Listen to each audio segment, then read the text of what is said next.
दोस्तों सबसे पहली और सबसे आखिरी फरियाद आज की मेरी यही है, जीवन में ये मूवी थिएटर में मिस मत करना। बाकी दुनिया भर के क्रिटिक्स इकट्ठे हो रखे हैं यूट्यूब के ऊपर, उनके जाके किसी को देख लेना। लेकिन पर्सनली मेरे को बड़ी नफरत है इन लोगों से, क्योंकि इनको पता नहीं होता गांड का और ज्ञान चौधे ब्रह्मांड का। ये कमी रह गई, ये वाला गलत था, वो गलत था। शीशे में शक्ल देखिए बनी कभी है। इनका जोर चले तो एक बार जेम्स गन को डाल दे, कैमरा सही से पकड़ ले। बाकी मैं जिस कारणवश आया हूँ वो है भाई साहब BTS and bloopers of fast and furious 10। तो ये सीन है जहां पर अपने रोमन भैया एंड टॉम भैया दोनों कर रहे हैं आपस में बहुत जोर की मस्ती। दोस्तों ध्यान से देखो तुम इन दोनों को, ये बॉलीवुड एक्टर्स की जो नींव है उसके ऊपर दोनों ही खड़े नहीं उतरते। मतलब कि एक तो बिल्कुल काला है, बॉलीवुड में नहीं लेते, दूसरा गंजा है, और ऑलमोस्ट दोनों ही गंजे, दोनों के सर पे बाल हैं, लेकिन दोनों ही बहुत बड़े हॉलीवुड स्टार हैं।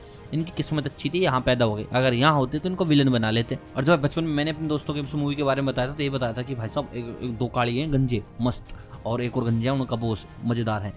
बाकी भाई जैसन मोमोआ का जो बाइक का सीन है ये वाला आया है, जो रुमाल निकाली है फेंकी है, मजेदार। मतलब कि ये मैं इसको ब्लूपर नहीं बोलूंगा, ये बोलूंगा मैं मास्टरपीस। उसके बाद जॉन सीना के जो एक्सप्रेशन है प्लेन में बैठे हुए, एंड देन भाई साहब ये आग लग रही है, गोला चल रहा है, एंड जैसन मोमोआ जिस तरीके से भाई साहब कैरेक्टर में घुस चुके हैं, भाई साहब रोंगटे खड़े हो जाए सच के आदमी के कि यार क्या आ गया इस बंदे में। एंड जैसन मोमोआ भाई साहब मूवी बाय मूवी मेरा पर्सनल फेवरेट बनता जा रहा है।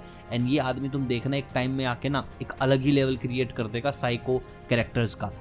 जॉन सीना के ब्लूपर्स तो भाई सबसे मजेदार, गन लेके खड़े हैं, लोगों को मार रहे हैं, लेकिन इनकी हंसी ही नहीं रुक रही। ये दरवाजे के पास खड़े होकर बस इंतजार कर रहे हैं कि मेरी हंसी रुके तो मैं आगे का सीन लेऊं, नहीं तो ऐसे दीवार के लग के खड़ा रहना पड़ेगा। बाकी दीवार के लग के खड़े रहना भारी पड़ सकता है हिंदुस्तान में।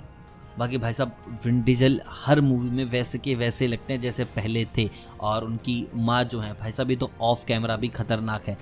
और जिस तरीके से भाई हर एक एक्टर जो है कैरेक्टर की नब्ज पकड़ के बैठा कि ऐसा मूव होना चाहिए इसका, उस हिसाब से लग रहा है कि पिछले जन्म में ये आम इंसान नहीं थे भाई साहब, ये थे सारे के सारे वैद्य, देसी, होम्योपैथिक। और भाई शूटिंग जितनी आपको आसान लगती है ना उतनी है नहीं। रियल आग होती है, रियल गाड़ियाँ होती हैं, रियल लोग होते हैं। भाई मेरे हिसाब से फास्ट एंड फ्यूरियस जो है वो एक ऐसी वेब सीरीज है, चाहे तुम कहीं चले जाओ वर्ल्ड के किसी भी हिस्से में, तुम जंगलों में चले जाओ अमेजोन के, वहाँ भी आपको लोग मिल जाएंगे ये बोलते हुए कि हाँ हाँ भाई जानते हैं 3-4 गंजे चोरी करते हैं। तो भाई ये है कहानी आपके फास्ट एंड फ्यूरियस की। These are the bloopers and some unseen moments तो शायद आपने अभी तक नहीं देखे होंगे। एंड लास्ट में भाई साहब एक्शन सीन देखो, एक्ट्रेस ने खुद रियल किया है बिना किसी बॉडी डबल के। एंजॉय।